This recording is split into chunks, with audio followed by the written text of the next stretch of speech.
Welcome into A to Z Sports Prime Time on this Sunday night, August the 18th. It is excellent to have you guys in for another week of the Prime Time program. We had preseason game number 2 conclude last night at Nissan Stadium about an hour before the deluge hit Middle Tennessee.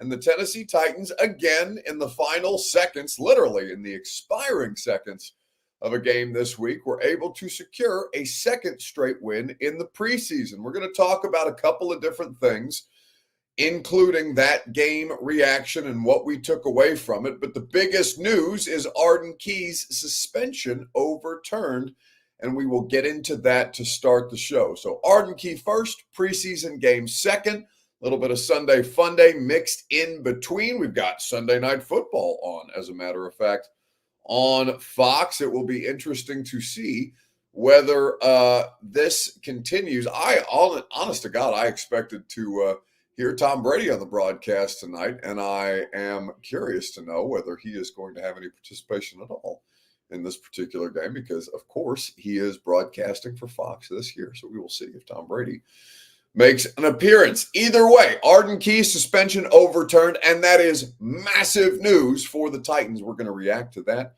throughout the course of the evening, and we are always grateful when you guys participate. We are even more grateful when you share this show on Facebook, YouTube, Twitter, and on Twitch. Wherever you spend your time with us, thank you for doing so, but make sure you share the program around. If you're hanging out on Twitter, please retweet the show in the bottom right-hand corner of your screen. And if you're on Facebook Live, you can share now to public. That's in the bottom left. On YouTube, on Twitch, like the video, subscribe to the channel while you're there. Tell a friend to do the same, and we can continue to have a great time together. Let's go ahead and get this thing started and talk about all the different things that have to do with your favorite football team. Welcome into A to Z Sports Prime Time from the Zen Sports studios. I'm your host, Buck Rising. I'm proud, as always, to be presented to you by the wonderful people at Zen Sports. Download the app, plug in the promo code ATOZTN, get up to $100 on your no-danger first wager with Zen Sports. Two Rivers Ford, the South's most trusted Ford dealer. Go online to tworiversford.com or go visit them just 7 miles east at Nashville International Airport, or just 7 miles east of Nashville International Airport.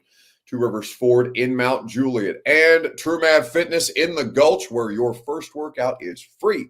As a Middle Tennessee resident, no workout ever recycled or repeated. TrueMav Fitness has you covered. All right, so busy day yesterday with a couple of different things. You had the second preseason game. You had everything that came with the second preseason game. We have had 2 different press conferences with Brian Callahan since that game took place. We also had, in the middle of the day yesterday, the biggest news of the weekend, which was Arden Key and his suspension being overturned. It's not unprecedented, but you just don't see suspensions overturned that way. So it is pretty shocking to see that be the case. And I am going to be fascinated when the league makes that official to hear what Arden Key has to say about this, because until the league does make it official, he nor Brian Callahan nor anybody with his representation or with the organization can comment on this until the league officially says, all right, case closed, suspension overturned, because it has been reported by Jeff Simmons, who broke the news, but it hasn't been officially put out there by the league yet. So that's what everybody's waiting for. Now, this was a possible suspension that went back to, I think the first reporting on it was around the first week or second week of training camp, that we learned that Arden Key, in the middle of practice, as a matter of fact, Paul Kaharski reported that Arden Key was scheduled to be suspended by the NFL, that he would appeal. And then 3 weeks went by without any news, any information coming out about this particular suspension, other than the league hadn't officially handed down the suspension yet. So a couple of different things took place, and as Arden Key presented the evidence, and as Arden Key's representation presented the evidence to the league about his belief that he did not, in fact, take a performance-enhancing substance or a substance on the banned substances list, the Titans decided to wait things out, kind of slow their roll a little bit. Sounds like they had a pretty good idea. I mean, it's evident that they had a pretty good idea that there was potential for, if not out overturning it, at least getting the suspension reduced, right? They were not pursuing any veteran edge rush options. We saw Matt Judon get traded from the Patriots to the Falcons without the Titans being involved. We saw Carl Lawson sign a deal with the Cowboys without the Titans being involved. No movement on the Hassan Reddick side of things or anywhere else, Yannick Ngakoue or otherwise, because they said, all right, until such time as Arden Key is officially suspended, we're going to continue to operate like Arden Key's still on our football team, or will be available to our football team for the first 6 weeks until such time as the league tells us otherwise. So the question that we're going to start with on Facebook, YouTube, Twitter, and on Twitch is this evening. With Arden Key's suspension officially, well, not officially, but reportedly getting ready to be overturned, and I can confirm that that is going to be the case. How much confidence do you have in the Titans defense? How much more confidence do you have in the Titans defense, knowing Arden Key will be available for the first 6 weeks? On Facebook, YouTube, Twitter, and on Twitch is where you can interact. How much more confident do you have, or confidence do you have in the Titans defense, knowing Arden Key will be available? We'll talk about it together in the comment section, Facebook, YouTube, Twitter, and Twitch. It's your Two Rivers Ford take.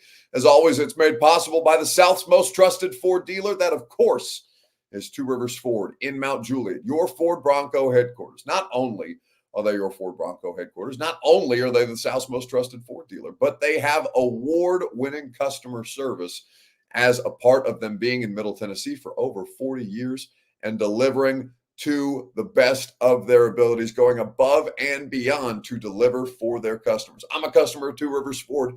I love the experience of being a Two Rivers Ford customer. Not only did I buy my vehicle from there, but I get my vehicle serviced there. I've done the mobile service option. I've had them come.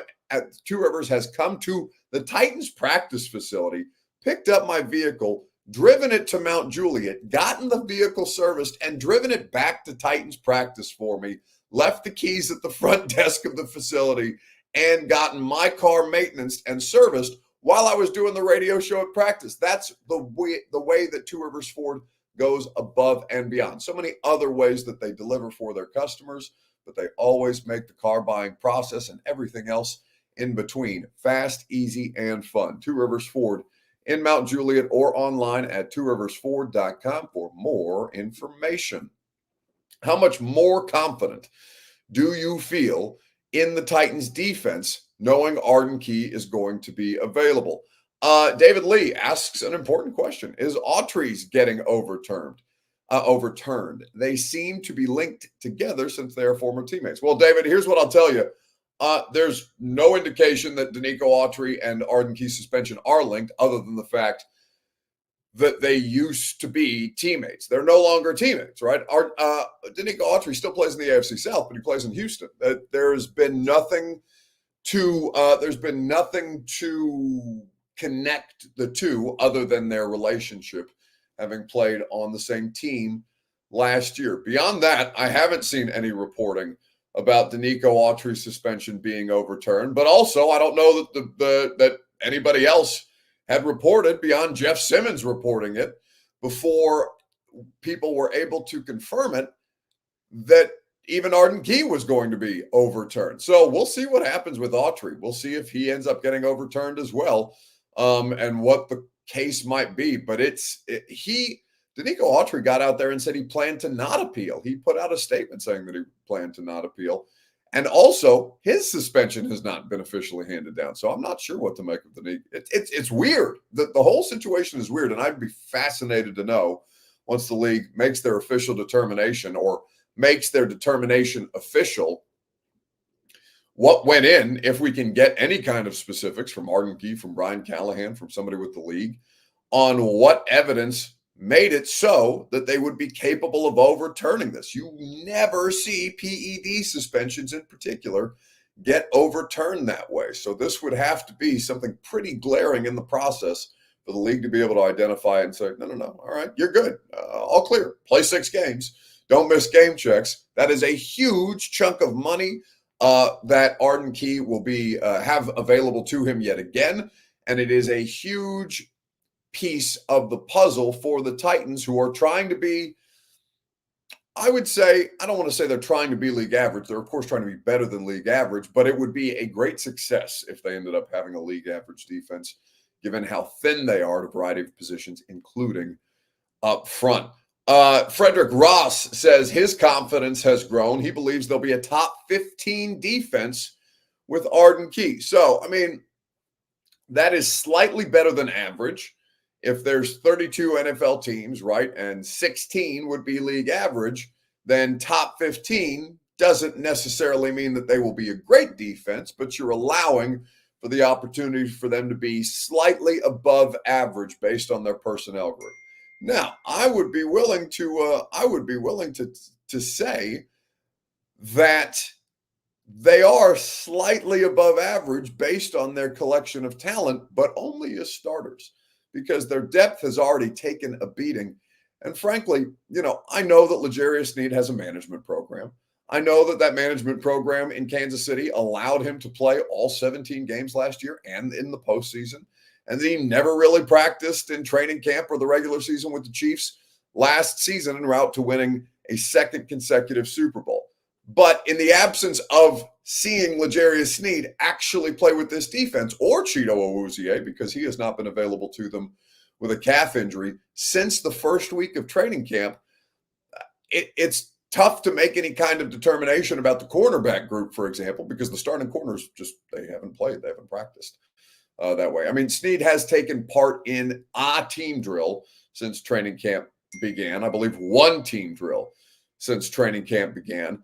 But other than that, no preseason games scheduled. Would not anticipate seeing any either of them in that preseason game. And Arden Key coming back, who is expected to play with the starters that will play in the preseason finale, because Brian Callahan said that they would play in the preseason finale. This is something that for the Titans, it doesn't make them infinitely better to have Arden Key, though Arden Key is the best option they have opposite Harold Landry, but it does keep them from being appreciably worse, right? It doesn't put them over the top necessarily as a defense. Arden Key, I would describe him best used as a situational pass rusher, and not quite as a three-down player. Now, this is a huge opportunity for him in the second year of a 3-year deal, where after this season they could make the determination to not keep Arden Key beyond this year. But he comes in having had 6 sacks last year, which is the third most by a player on the Titans roster. He's in his 7th year, heading into his 7th year, so he's not exactly a spring chicken or anything like that. Arden Key is a known commodity, but still 7 years into the league, he's still looking for that first kind of season where he is a full-time starter quantifiably and not just the best available option that they have to put out there on the outside. So we'll see how much better Arden Key can be this year with T'Vondre Sweat, with Harold Landry, with Jeff Simmons and the like. I do think that it keeps them from being much worse than they could be to have Arden Key, at least in theory, barring any kind of injury situation, available for those first 6 games.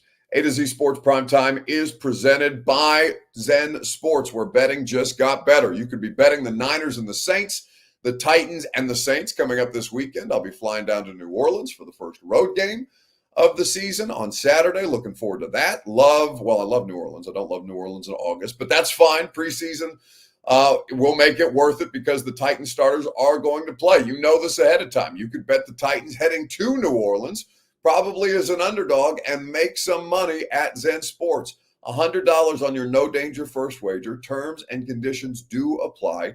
Must be 21 plus and in the state of Tennessee to bet.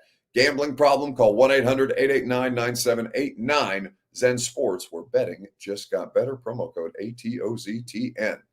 So, on the Arden Key suspension, Jeff Simmons, actually, I mentioned, was the person to break the news. And that is, it's funny, certainly, because Here, he even teased his own news, right? He said earlier in the morning, yesterday, hey, Titans fans, basically stick around. I'll have some great news for you guys coming up. And he goes ahead and does his best Adam Schefter impression. Titans edge Arden Key facing 6-game suspension. An update, Titans edge Arden Key have won his appeal and will not be facing 6-game suspension.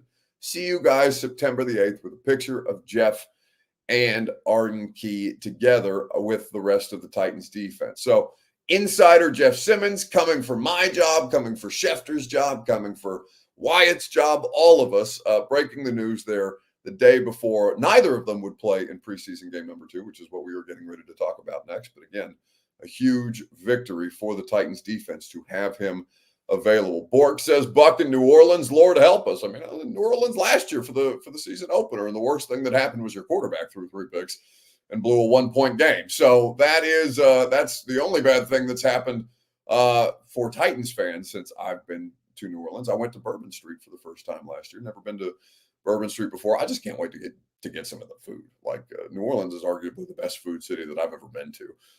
And I have been to many places internationally in my lifetime. I love all kinds of different food, but New Orleans is a top 3 food city in any country I've ever been to, anywhere in the world that I've been to.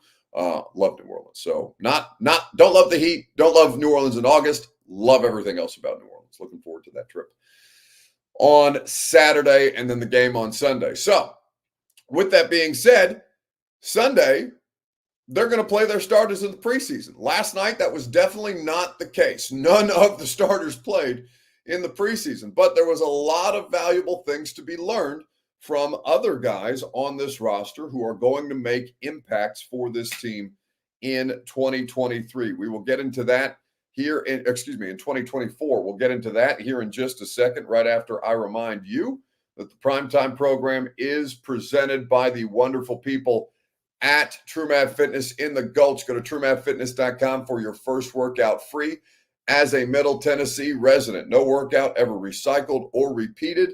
That is what TrueMav offers you. They go above and beyond to help you reach your fitness goals. Go to TrueMavFitness.com, like I said, for that first workout free as a Middle Tennessee resident, and you will be glad that you did.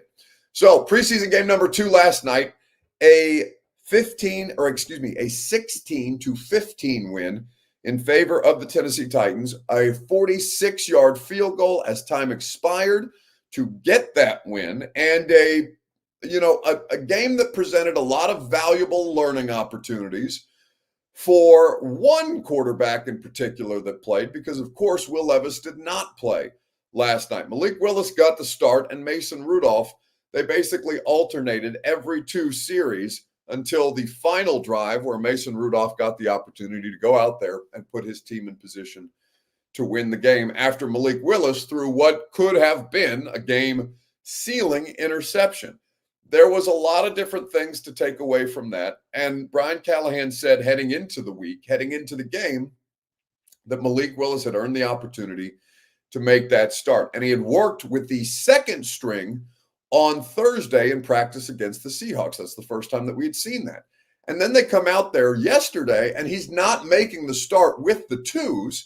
He's making the start. He is the third string quarterback, and the rest of the third string offense are making the start together. Jerron Christian is the backup left tackle, but on that first offensive series, in the first couple of offensive series for Malik Willis, Jalen Duncan was the starting right tackle. You have guys fighting for roster spots at the bottom of the roster, like Mason Kinsey and Julius Chestnut. They were out there with Malik Willis, and Hassan Haskins came out later with Mason Rudolph, which makes me think that Hassan Haskins is ahead of somebody like Julius Chestnut in the competition for RB3. There was a lot of different things that we learned. Jaquan Jackson continues to make an impact. He, both as a receiver with 5 total catches last night and as a returner, had 1 return to make an impact in the game. You found a lot of different things that you liked and some things that you didn't like. But the question that I'm going to ask you on Facebook, YouTube, Twitter, and Twitch, what was the best thing that you saw on Saturday against the Seahawks, and what was the worst thing that you saw in the comment section or from that Seahawks game. You can fill us in on your perspective, and I will give you mine here in just a second. What was the best thing you saw and what was the worst thing that you saw in Saturday's preseason win? Facebook, YouTube, Twitter, and on Twitch is how you get involved. Jacob Pignon says, we are going to beat the Titans. Are you is that a Saints fan? Is that a Bears fan? Is that a Jets fan in week 2? You have to identify yourself, Jacob. When you say we, I'm not entirely sure who you're talking about. And depending on who you're talking about, I may or may not agree with you. Darth Vader says, Buck, does Burks not playing last night mean he is the number 4 wide receiver over NWI? So we asked Brian Callahan about that today because frankly, I was offended that Nick Westbrook-Akina played a full half of that useless preseason game last night, and somebody like Treylon Burks did not play a single snap, did not even dress. Here's the explanation from Brian Callahan, and you can agree with it or you can disagree with it. What he said was, without DeAndre Hopkins, and it doesn't sound like, I mean, Brian Callahan didn't say this, but based on where things are trending, I'm not expecting DeAndre Hopkins to be available for week 1. But, nothing's set in stone. Nothing's concrete. He's been in Los Angeles continuing to rehab this knee sprain that he's been dealing with. And Callahan said they do expect D-Hop back in the building here in the next few days and into this week.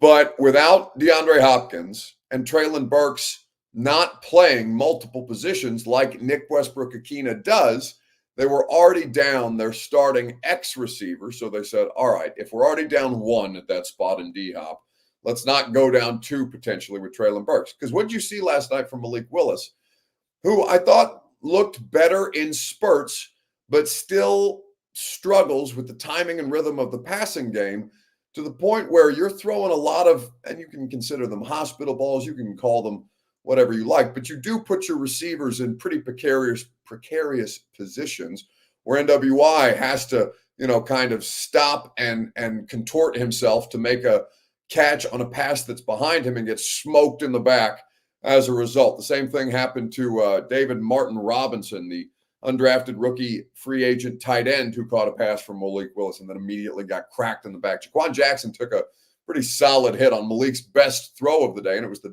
the biggest completion of the day for Malik Willis, for the Titans offense, as a matter of fact. It's a 24-yard rope that he hit Jaquan Jackson on, and Jaquan Jackson took a big hit, held on to the football. But for the amount of big hits that receivers were taking, and Malik Willis not necessarily, I don't want to say that he puts his receivers in harm's way, but he more often puts his receivers in harm's way than, for example, Will Levis or Mason Rudolph might. So I understand the logic of saying, all right, Treylon Burks and Malik Willis with the third-string quarterback and right now a starting wide receiver, those guys probably aren't going to play together very early on. It makes more sense to keep Treylon healthy, to give Treylon rest, and to have Treylon make sure that we're ready for the dress rehearsal next week in New Orleans and then ramp things up for the opener in Chicago, where I do think they are expecting Treylon Burks to be the starting wide receiver alongside Calvin Ridley. And also Tyler Boyd didn't play. He's dealing with a foot bruise right now. They had 38 total players who did not play in this game, including guys like Tavondre Sweat and J.C. Latham, right? Rookies. And you may take those even by a case-by-case basis. You may think Sweat needs to play or Latham doesn't. You may think vice versa. But it is pretty interesting to see just a blanket statement about the starters last night. Yes, Sweat, Latham, Levis, Ridley, all those guys, all of you are starting caliber players. None of you are going to play in the second preseason game. So they can get extended looks at guys like Malik Willis and TK McClendon and Mason Kinsey and all the other depth dudes who are not going to, they don't need to ramp up for the regular season because those guys will likely not see, unless there's something tragic happens, regular season snaps that way. It's more important for them to collectively play in New Orleans and then get ready for Chicago the following week. So what was the best thing that you saw and what was the worst thing that you saw last night? Johnny Davis says, how come the only player that could spell NWI last night was Levis? Yeah, they had, it's not spell NWI, right, Johnny? You should probably clarify. They asked during the Jumbotron, during one of the TV timeouts during the game last night, I noticed that they they did a bit where they had players on the Jumbotron spell out Nick Westbrook Akina's name. And not that nobody got it except for Levis. So it's not like they were being asked to spell NWI, because of course NWI is spelled NWI. But Nick Westbrook Akina is a little more tricky, so I don't necessarily fault guys for not being able to spend it that way. It's not like they're writing his name or texting his name out. They call him NWI too, right? Cole Claxton says Malik Willis fire emoji. Interesting. That was not my takeaway. I thought that Malik Willis, let me say this about Malik, because I talked to both those guys last night, Mason Rudolph and Malik, and obviously we talked to Brian Callahan last night, and then again this morning when we had another follow-up press conference after he's had the opportunity to watch the film. And I agree with the assessment from Brian Callahan that both of those guys got good situational football looks last night. But it's like Braden Narveson, right? Who's the rookie undrafted kicker who hit the 59-yarder to give them an initial lead, or give them a lead. I believe that was their first lead of the game for Braden Narveson. So he hits the 59-yarder, he hits the 46-yard game winner, and Brian Callahan in the postgame press conference is asked about the kicker competition, if there is one, if it changes anything that Braden Narveson, this guy who's just appeared out of nowhere and is just fighting for a roster spot somewhere, and Nick Folk, who's close, he's 39, right? And he doesn't have that kind of range. And Brian Callahan very quickly shuts any of that down and says, it doesn't really make a difference, but it was good to see for him. And that's kind of how I feel about the quarterback competition. It's not what Malik Willis did last night was not enough to make a difference in the backup quarterback competition. Mason Rudolph is the most experienced. Mason Rudolph is the most experienced quarterback on the Titans roster. He's also the highest paid quarterback on the Titans roster. And on top of that, he's probably the most known commodity that the Titans have at quarterback, because the starter is very unproven. The third string guy is toolsy, but still raw and developmental. And Mason Rudolph has been pretty consistent about who he is as a player since being drafted into the league. So we all know what Mason Rudolph is. And I think Mason Rudolph went out there and acquitted himself fairly well. He wasn't perfect. He doesn't necessarily handle pressure. He doesn't move as well as the other two, right? He's a bit more statuesque back there. But when called upon with, a minute 55 left in the game, Brian Callahan puts Mason Rudolph in for the final drive to go out there, set his team up for a game-winning field goal, and then Narveson connects from 46. So it is an issue on a couple of different fronts if your backup quarterback is playing at all, of course. But there is nothing, at least from my perspective, that Mason Rudolph or that Malik Willis did last night that would lose him the backup quarterback, or that would win Malik Willis the backup quarterback job and cost Mason Rudolph the backup quarterback job. But we did ask Brian Callahan about that situation earlier today.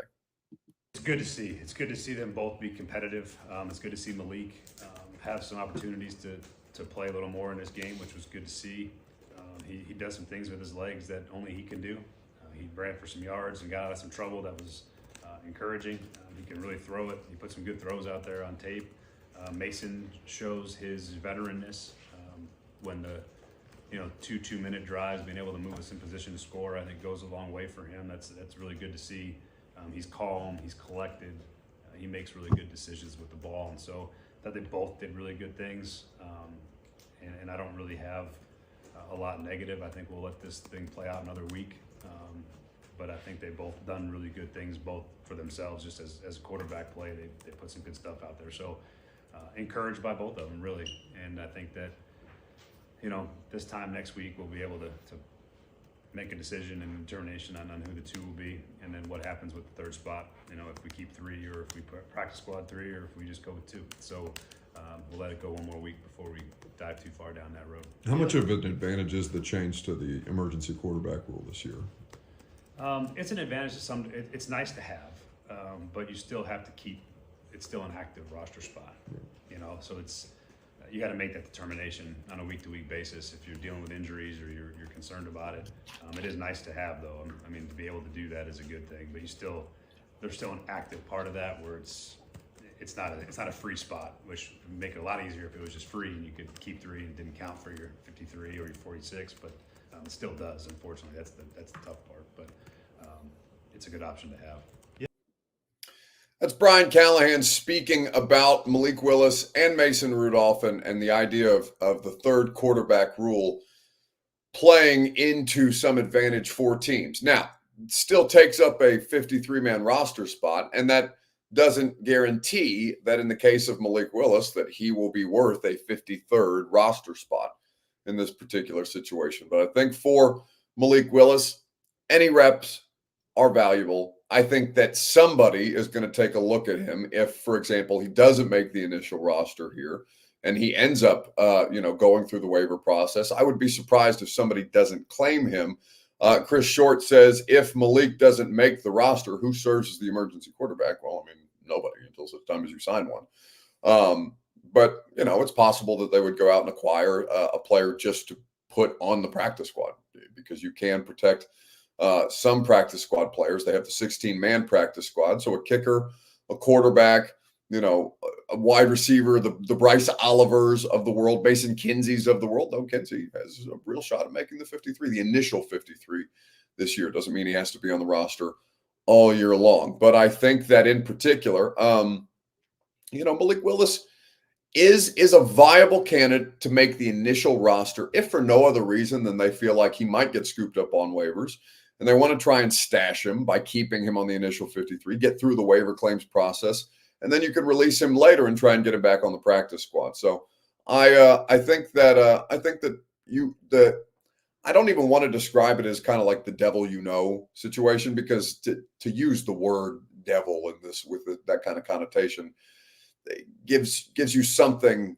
It sounds negative about Malik, and I don't mean it to be negative, but basically what I'm trying to say is, if you're a coaching staff in the NFL and this guy has just spent not just this offseason with you, but has spent the past 2 seasons with this collection of players, knows these guys, knows the system, knows the facility, all these different things, then you would rather have somebody who's been through all of that with you in the offseason program and in the lead up, rather than cut that guy, see him go to another team, and then have to do it all over again with another emergency quarterback, right? So I think that their preference would be to keep him initially, but we will see how they go about doing that, because it's no small feat. B. French says, Buck, would you cut Kyle Phillips? Yeah, probably.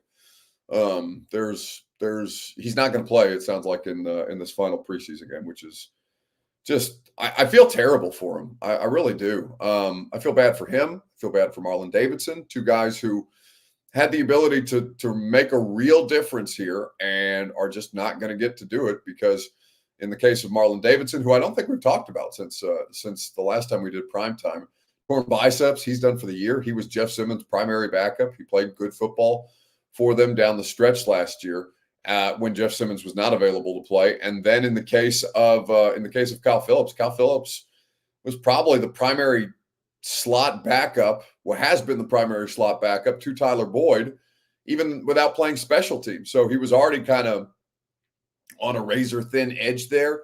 And I can't imagine a situation in which he misses this time with a hamstring injury, doesn't play in 2 of the 3 preseason games, and still finds a way to make the initial 53-man roster. I would be very surprised by that. Nasser says, Caleb Farley out of here too. Well, so that depends, because the Farley thing is different, right? Caleb Farley, if they wanted to do right by him, they would put him on injured reserve. Cutting him would cost him money. And I know that you're not out here trying to do, favors for a guy who has not contributed anything of consequence to your football team since being a number 1 draft choice back in 2021. This is a contract year for Caleb Farley. But his personal tragedy alongside his professional tragedy is really difficult to kind of wrap your head around. So if you wanted to do right by him, you would place him on injured reserve. You would allow him to make a portion of his paycheck while he figures out what his next move is. I mean, at this point, I would be surprised if his next move has anything to do with football. But you know what? I know he continues to work and is going to try and work his way back from this hamstring injury. And They haven't put him on injured reserve yet, so maybe they still believe he has a chance to make the active roster. But guys, he's behind Trey Avery on the depth chart, and none of you seem to like Trey Avery, understandably, as he got burnt for a touchdown last night, the opening touchdown by the Seahawks. Aesop Winston, who I had to make sure was a real person and not a Madden creative player. Apparently, to his credit, he's been in the league this is his 4th season, but still a 23-yard pass. Just burnt toast, Trey Avery in coverage, and Caleb Farley is behind that guy on the depth chart. So just something to keep in mind with realistic expectations for Caleb Farley. I truly don't know if this guy is going to be a professional football player anymore. And I'm not saying that because of anything that's happened here recently, but he's up against some pretty steep odds. So we'll see what happens with Caleb Farley. They have 2 weeks to make that determination, and perhaps Farley can make it back and continue to try and get things back on track here and make the active roster. We will see. All right. Sunday Fun Day. What is the best thing that you saw in sports this weekend? Facebook, YouTube, Twitter, and on Twitch. We will talk about it together right after I remind you that the Primetime program is presented by the Ashton Real Estate Group of RE/MAX Advantage. Go to GaryAshton.com. Get your dream address without the stress. The intel edge you need to succeed can be found with the Ashton team. Okay, so what's the best thing that you saw in sports this weekend? There were a couple of different things that I think are worth mentioning here. There is the Caleb Williams debut, which I thought was not debut, but preseason performance. He and Rome Odunze are going to be special, it looks like. It's a no slouch of a week 1 opponent for the Tennessee Titans. I really enjoyed watching Caleb Williams in the preseason. I've really enjoyed watching him in the preseason. I think, I don't know if he's going to live up to the billing of a number 1 overall draft choice. It's far too early to say anything like that. But certainly he looks the part of an NFL starting quarterback, and I enjoyed watching him play. There's also things like Patrick Mahomes doing behind-the-back passes to Travis Kelce in preseason, which is always excellent. Bert refused to put that clip in here because he hates the Chiefs as a Ravens fan, and he's already in hatred mode for week 1 because, of course, the defending Super Bowl champions, the back-to-back Super Bowl champion Kansas City Chiefs, will host the Baltimore Ravens and Derrick Henry this year in the NFL season opener, just 2 weeks away. Think about that. 3 weeks away. Think about that. That is not too far in the distant future. But kickers had a big weekend. Braden Arvison got done wrong because he hit a 59-yarder. It's the second longest field goal attempt made at Nissan Stadium, and he gets outdone by a Cowboys kicker who drills from 65. He drills it, doesn't have enough. Oh, man, 66 for Aubrey. This is the end of the first half. Holy. Totally ridiculous. A 65-yard field goal. Make preseason or not, that's real live game reps. 59 was incredibly impressive. Braden Arvison thought he was going to be the hero of the kicking weekend, and here comes Aubrey for the Cowboys drilling a 66-yard field goal, which is still crazy to think about. The answer should have been absolutely the Patrick Mahomes backwards or behind the back pass, but Bert is petty and did not want to put that clip in the lineup, and I understand. Scrappy says on YouTube, Buck will be shocked this year when Tennessee wins a Super Bowl 20-0. Yeah, if the Titans, I will be the first to admit, I will raise my hand and say I have no expectation that the Tennessee Titans would win or compete, frankly, for a Super Bowl in 2024. That is not where I think this team is at. I am cautiously optimistic about the Tennessee Titans for the first time in probably since Julio, the Julio trade. That's the last time I thought that the Titans were capable of actually doing something. And I think they are capable of at least competing for the division. I don't know if they're going to be able to win it. The Texans are a really good football team. And even the Jags are, more proven a commodity than the Tennessee Titans coming into this year, no matter how down on Trevor Lawrence you are. And there's reasons to be down on Trevor Lawrence. Completely acknowledge that. But I think in particular, yes, it would shock me. It would very much shock me if you win the Super Bowl this year. If you even make it to the playoffs, I will be surprised, and that will be a hugely successful season if you do. Chosen says, Buck, do you think they're right by not playing Burks? Yeah, it's kind of a tough one, right? Because I think Burks needs all the reps he can get, but also not reps with Malik Willis. Like, Malik Willis is third-string quarterback. Malik Willis is not going to, I don't want to say that he's going to hinder Burks more than he helps him, but there is not a lot to be gained for a starting wide receiver to play with the third-string quarterback when his whole issue is timing and rhythm in the passing game, and that's critical to your success as a receiver. So I understand the logic. I think he could have benefited from some snaps with Mason Rudolph. Apparently they disagreed and feel, cautious enough about their depth at receiver that they don't want to take a hit to not just DeAndre Hopkins, but Treylon Burks, and they decided, not worth it at that point. All right, that's going to do it for us tonight. We appreciate you guys hanging out with us. 10-1 on 104.5 The Zone. There's a ton of shit from the preseason game we didn't get to talk about. There's a ton of stuff from the Arden Key thing that we didn't get to talk about because of some limitations here, but we will have 3 hours to dive in tomorrow on 104.5 The Zone, so come join us.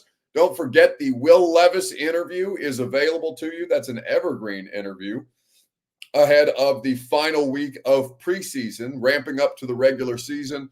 In fact, Bert will do me the courtesy of dropping the YouTube link to that interview in the comments section of Will Levis and us on the radio show after joint training camp practices. We're going to have more training camp reports this week. We'll be down there on Wednesday and Thursday doing the radio show live. We'll have more Titans guests. But if you missed the interview with Will Levis, I'll play you a snippet of it, and then you can go check out the full interview on YouTube in the link below. And that is how we will end tonight's show. See you guys tomorrow morning at 10 a.m. What's wrong?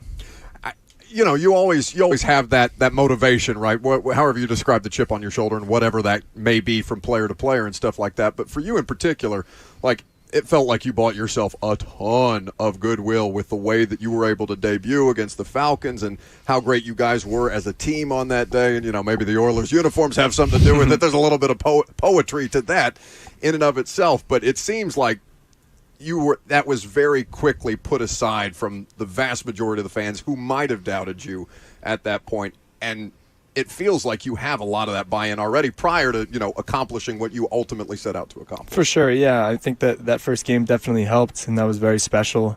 I wish that I can have a lot more performances like that so people, don't remember that game as much. Just to think that a lot of people keep pointing back to my first game when I played a bunch more games after that. I'm due for another one like that, and to keep pushing myself to performing to the level where I know I can. So, I know we got the guys to do it this year. I got confidence